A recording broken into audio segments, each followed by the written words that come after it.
This is the reversal bands and reversal signal strategy on the 1 hour plus time frame. This can be used across any asset, and this is a very, very powerful reversion strategy. So we actually don't even need the oscillator or the SR for the strategy. We just need EzAlgo V6, and make sure your reversal bands are turned on in the settings and also the reversal signals.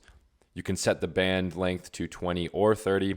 I personally prefer 20, and that is also the default value. So while not an entire trading strategy on its own, like I said, the reversal bands and signals can act as great confluence for entering a trade and also help mitigate otherwise false signals. So for example, when you get buy or sell signals within these reversal bands that aren't touching the bands, it might be best to wait it out. As you can see, we have the sell signal over here on EzAlgo. It's not touching any reversal bands. Again, we have that buy signal in the middle of these reversal bands. So these two signals can be immediately mitigated using this strategy. You can see that in ranging markets, the strategy is very powerful. Anytime that price comes to these reversal bands, they oftentimes get respected along with these reversal signals. Just to add another confluence, it can be very, very powerful. Something I like to do is use this on a higher time frame, such as the 1 hour, 2 hour, 4 hour time frame.